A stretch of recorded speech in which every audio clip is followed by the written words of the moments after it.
If you know me at all, you already know this. I am basically a farmer. My wife and I, we farm, well, I calculated it the other day. It's 0.001685 acres.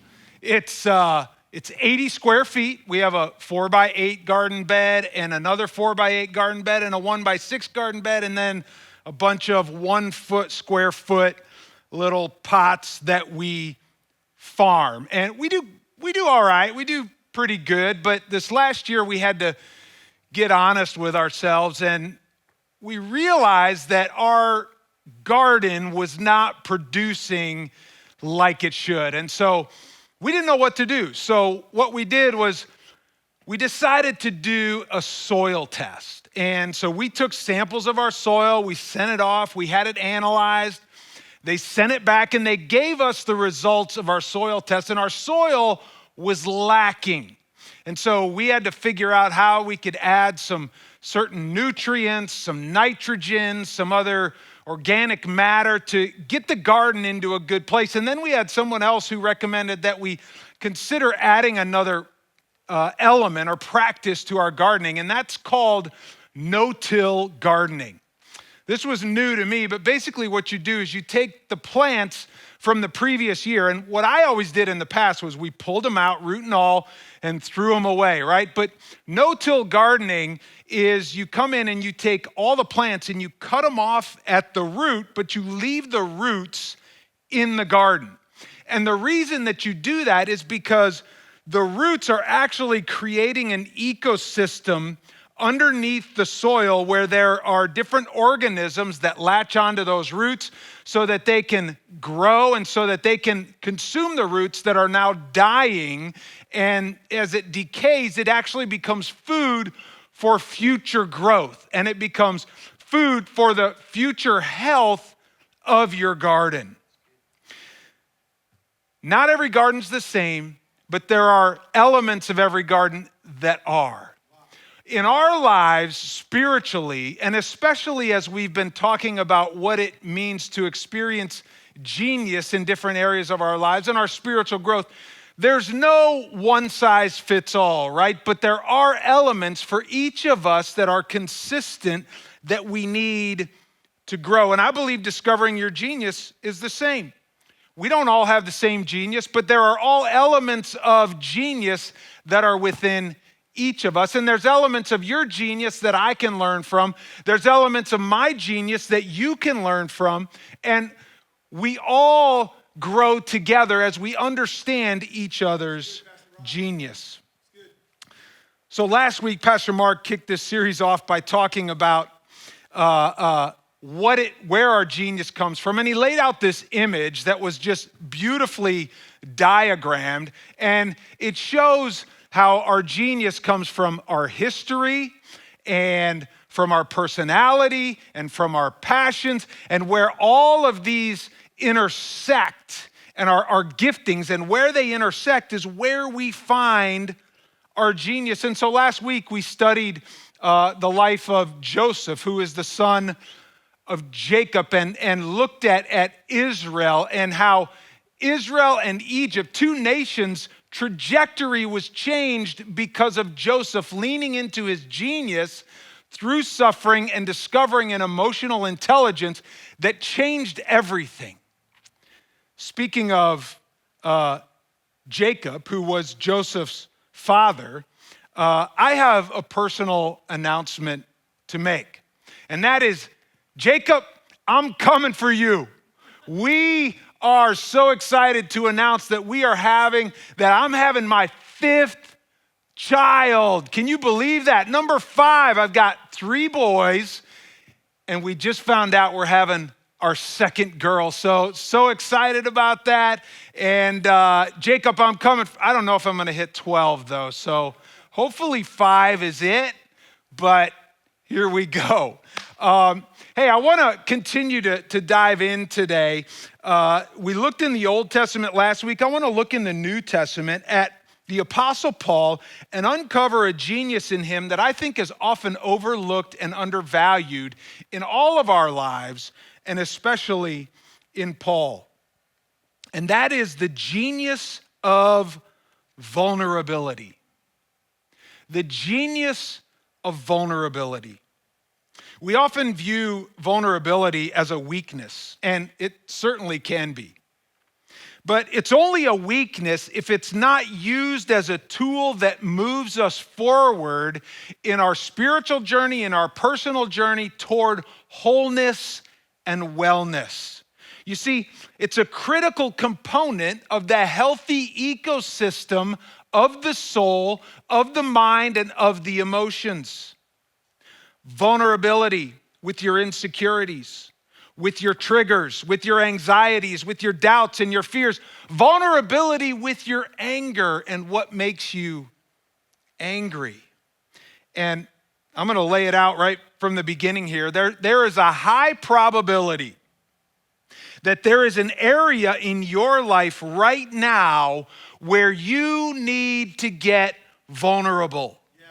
And that vulnerability is the only way that you are going to move toward the soul wellness that God has designed for you to experience. And mark this. This is a guarantee. Every single one of us walks through a desert experience. If you haven't yet, you will. Everybody experiences the desert. Some of you are in the desert still.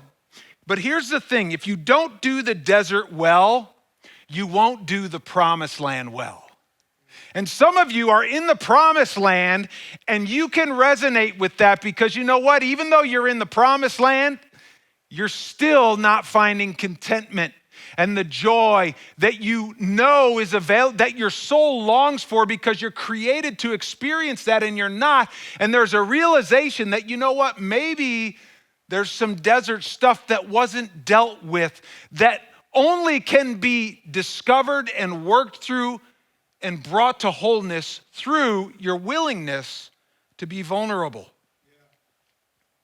Faith without vulnerability isn't a fully formed faith. So what does it look like? The genius of vulnerability is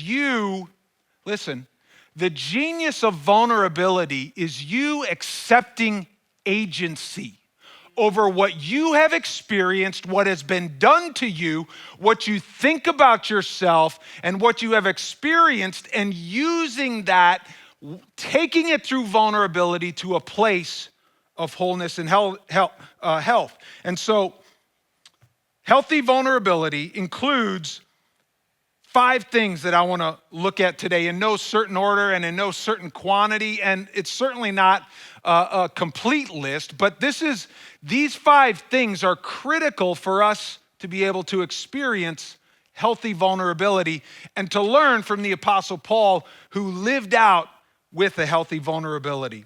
So the first one is this: vulnerability requires brutal honesty, and brutal honesty with yourself. Paul was a victim, and Paul was a victimizer. Paul experienced abandonment, he experienced abuse, he experienced doubt, he experienced abandonment by those who followed him, he dealt with insecurity, he experienced fear, he was lied to, he was betrayed, he was overwhelmed.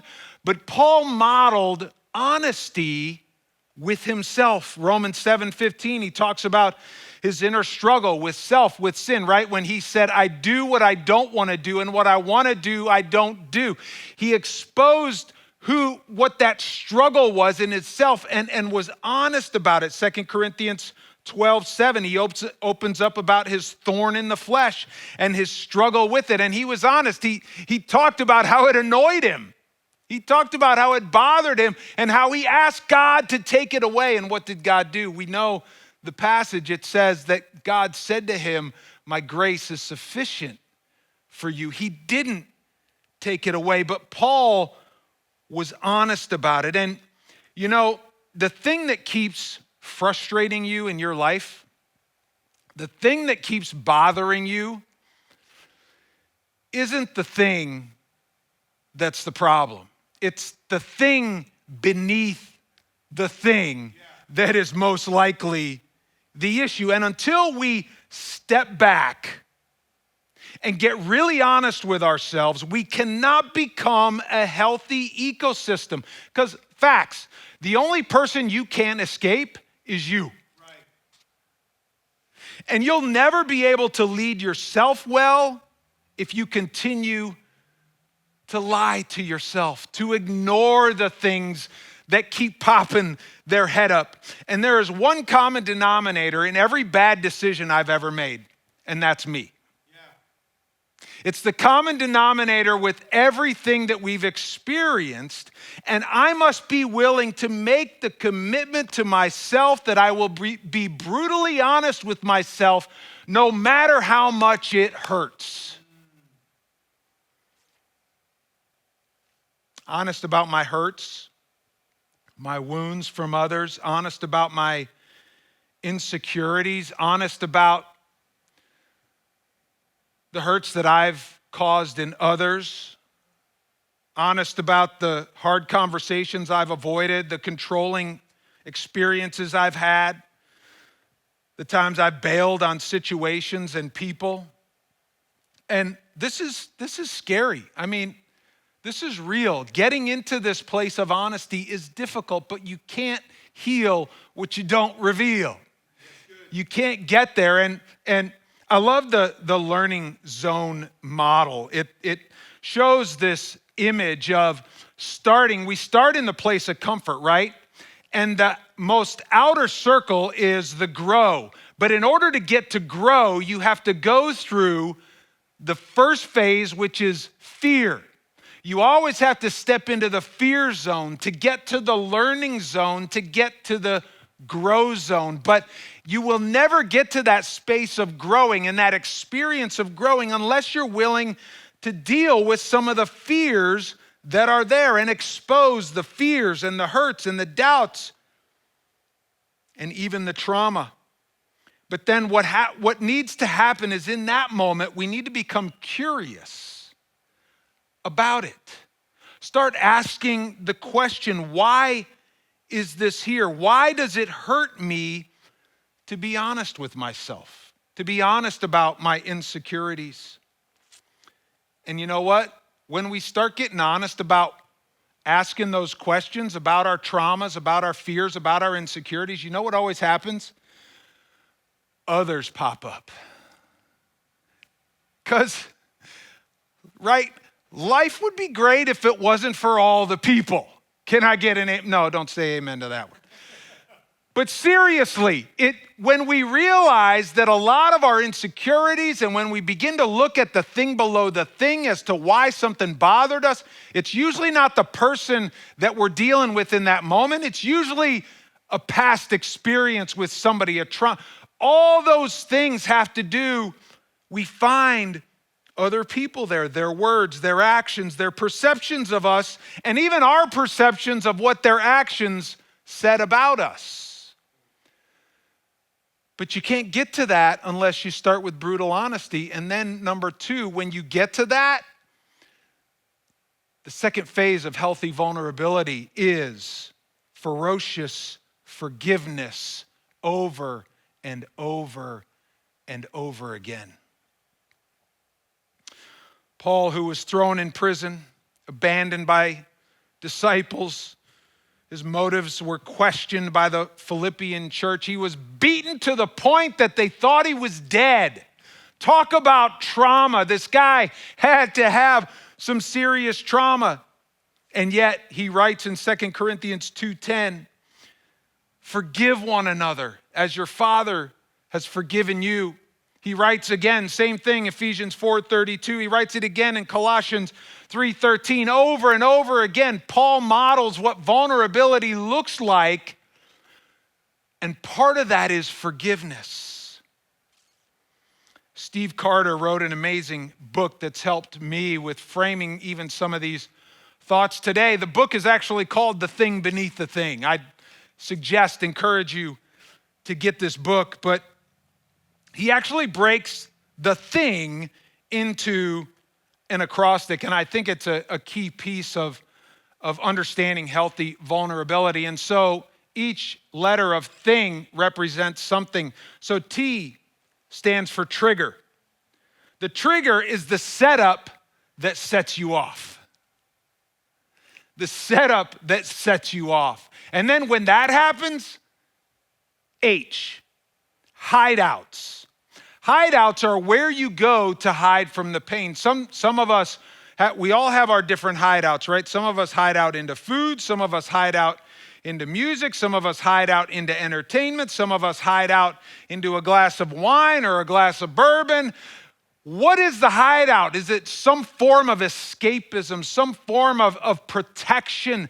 And when we get that trigger, we move to that hideout, and then all of a sudden, third, I stands for insecurities. Our insecurities are exposed. You know, this is one of the best definitions I've ever heard of insecurities. Insecurities are the false stories you create about yourself. The false stories you create about yourself. And then N stands for narratives. The narratives are the false stories you create about others. We begin to create stories about others, right? And we box people in. We hear one thing and all of a sudden we attach them to an entire narrative. And that's what happens a lot of times when we have these trigger experiences. It's something, and all of a sudden we write that little emotion that popped up into an entire narrative that puts you into the purpose, the cause of that narrative, and we write this story. But then it ends with the place of healing, which is the word grace. Grace is the place where you discover how to become whole, holy, and spiritually healthy. And healthy vulnerability is getting real with yourself, about yourself, so that you can heal yourself. And a word that I think is kind of gone out of style is the word sanctification. And sanctification basically is the process that makes us whole and holy and spiritually healthy. And I love what Steve says in his book, and I quote, he says, if we're being triggered, it's usually connected to an older wound. And this is an opportunity that God loves us so much that he will keep bringing people into our lives until we honor this pain, this wound, this pothole truth. And when we're able to invite grace in, we become better humans. We become well. 2 years ago, I had a moment where I found myself languishing. It wasn't depression, but I wasn't living in a flourishing state either. I was in this space that was closer down here where I was numb. I had a lot of anxiety. Some nights I had a hard time going to sleep. Other nights I would wake up in the middle of the night and have a hard time going back to sleep. I had a short temper. I got angry. And I just wasn't content. And it was a desert season for me. It was a struggle. And I think oftentimes we get comfortable with these places and we start to put that on everything around us. And we blame our circumstances or lack thereof for the place that we're in. And so a lot of times what we do is we accept that life's just hard. But here's the problem. Accepting hard and choosing hard are two completely different things. Yeah. One is reactive and the other is proactive. And if you choose to do what's hard, then life will become easy. But when you react to everything that's hard, then life is difficult. You see, the life you wish you had is often found in the work that you're avoiding. Wow. That's true at work, but that's true in your personal life, in your spiritual life, in your growth as a person, even emotionally.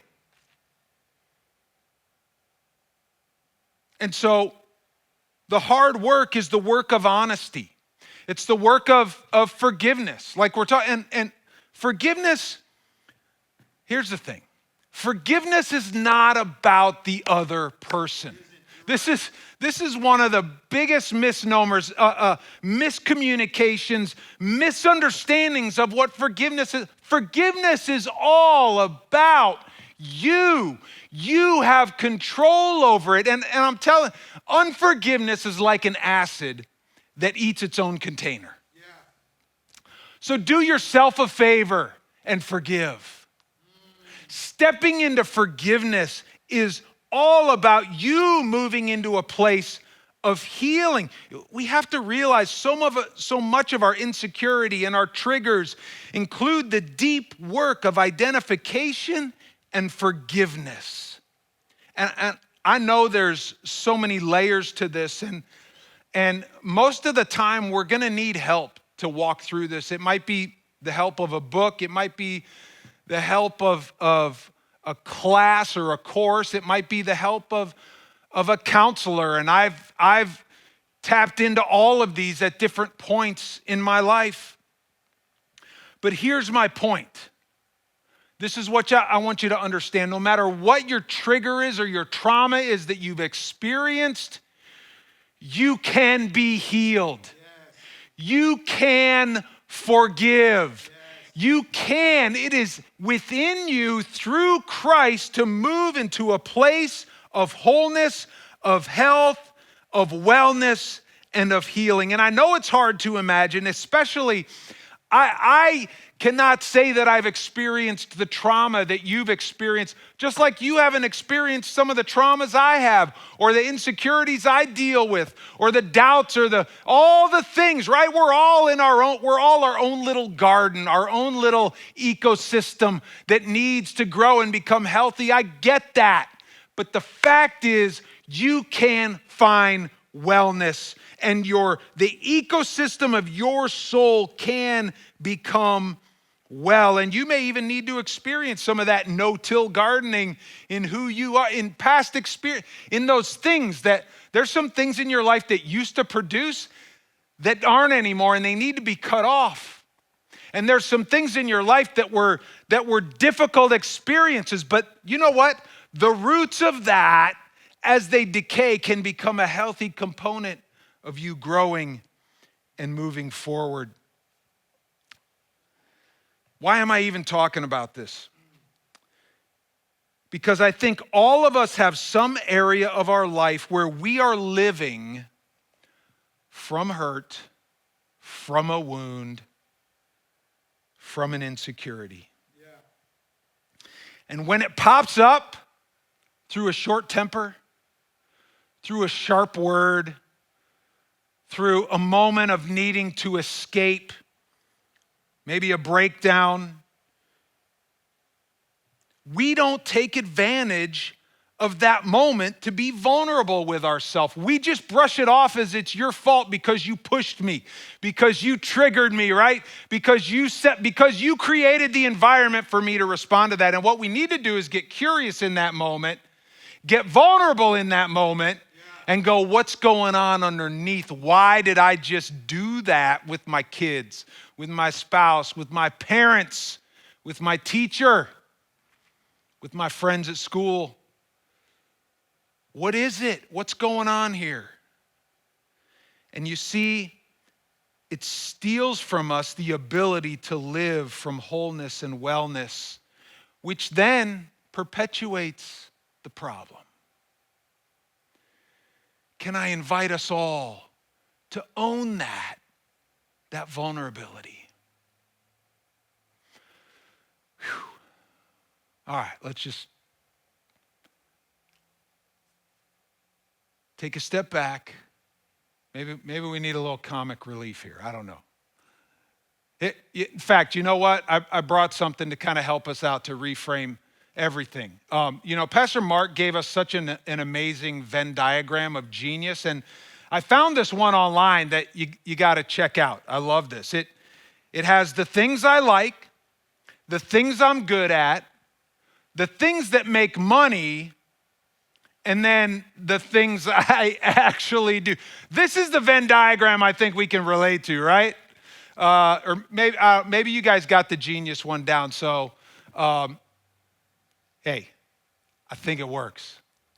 So, what does Paul model for us? He models for us honesty with ourselves.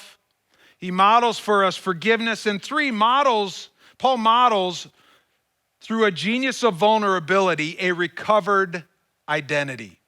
Here we go, 2 Corinthians 12:9. But he said unto me, my grace is sufficient for you, for power is made perfect in weakness. I will all the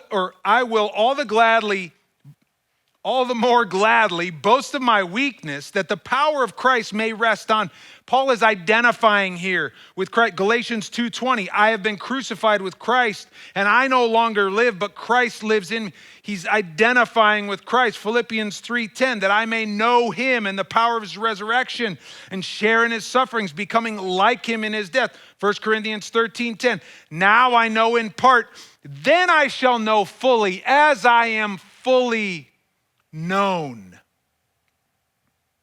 That last verse is so interesting to me, because it's interesting to me that Paul says being known or knowing in full is in direct proportion to being fully known by God.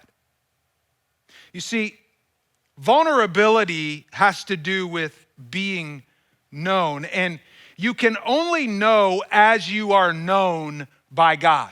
Now here's the thing. A lot of us say, well, God knows me. He knows all about me. But God knowing about you and knowing you is different than you being known, because being known involves two people. One person can't known somebody, right? It has to be two people for there to be a known experience, because being known is you knowing me, but me knowing that you know me, and us having that mutual experience of knownness. And so God is trying to reveal to you who you are so that you can be known by him.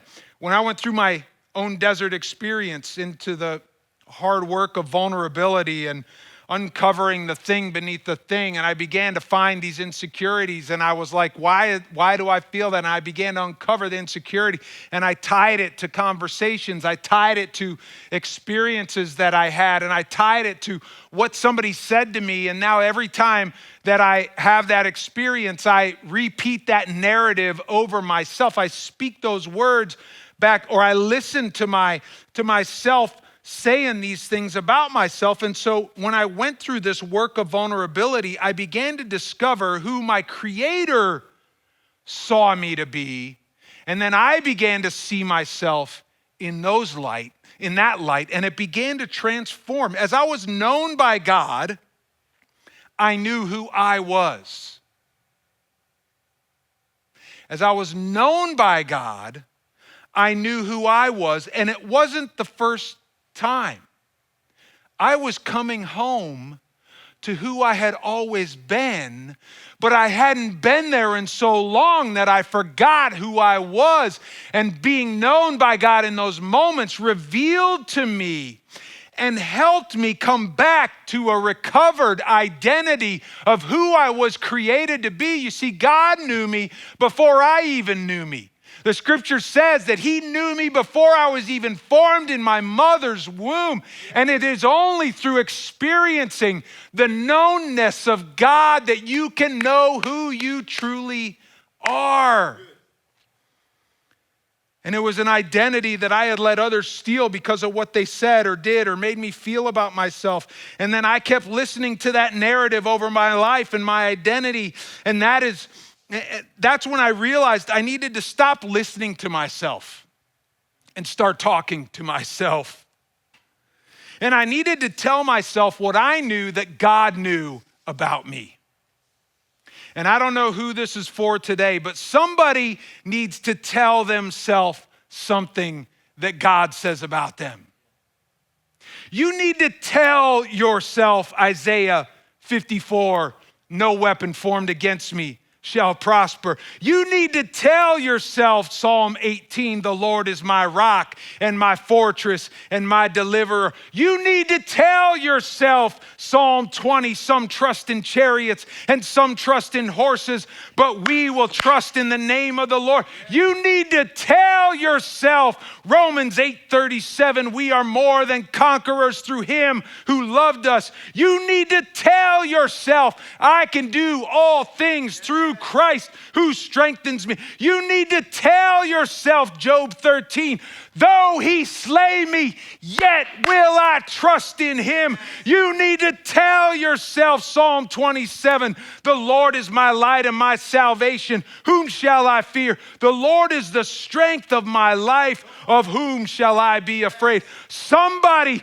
tell yourself something that God is telling you about yourself. The genius of vulnerability involves brutal honesty, ferocious forgiveness, recovered identity, and number 4, trusted circles. I don't have time to dive into this too much, but when is the last time you checked your circle? The people that you surround yourself with. Because you know what? This is no solo endeavor. Successful self-leadership means I will not lead myself by myself. We need people who will speak truth into our lives, but we trust their values. We don't need safe spaces. We need trusted spaces. Because you know what? Faithful are the wounds of a friend. When's the last time you had somebody whose values you trusted that wounded you with a word to move you towards wholeness? If it hasn't been for a minute, maybe you need to check your circle. Because the problem is we tend to build our circles by interests and not by values. Check your circle. Number 5, the genius of vulnerability involves an outward purpose. I'm afraid the trend and tide of our culture these days is about self-discovery. A self-discovery that points inward as an end unto itself. But self-discovery in its healthy form starts at the Creator and goes outward. It starts as created in the image of God in me. It starts with who God says I am and then goes outward from there. If all you do is get to know yourself for yourself, then when you get to the end, all you're going to have is yourself. But purpose, listen to me. People want to know what is my purpose? Let me tell you one of my favorite definitions. Purpose is found just across the border of what's in it for me. You see, vulnerability has to lead to a place that starts inward but points outward.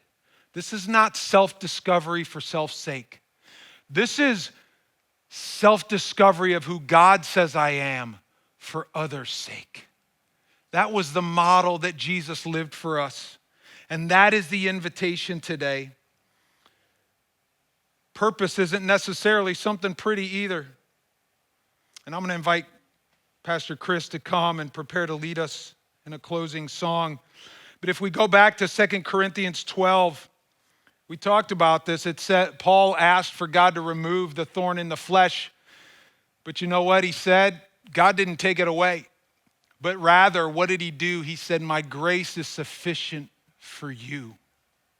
What if the purpose of the trauma, of the wound that you've experienced, what if the purpose of the loss, what if the purpose is that the world would know, that you would know that God is enough? That no matter what, you're going to be okay because God is with you. His grace is sufficient for you and for others to experience that as you are vulnerable and share your wound. You see, finding your genius involves moving through the genius of vulnerability and then realizing that your genius has an outward purpose. We're going to close a little bit differently today. We're going to just bring it down and just get alone with ourselves and do some reflection. I want to just do an acoustic close, just a very simple, we don't need all the things. I just want us to get real and get vulnerable for a moment here.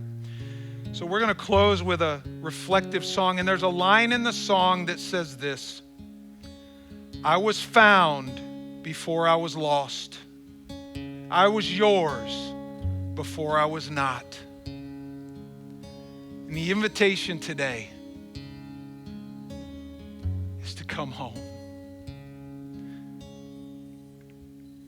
It's to come home to you. It's to come home to God.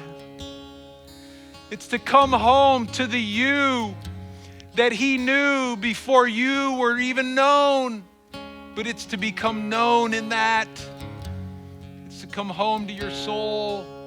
It's to come home to wellness. And I just want to invite you right where you are, all over this place, in your room, in your office, in your home. I just want to invite you to just close yourself in. Maybe you want to get on your knees. Maybe you want to stand.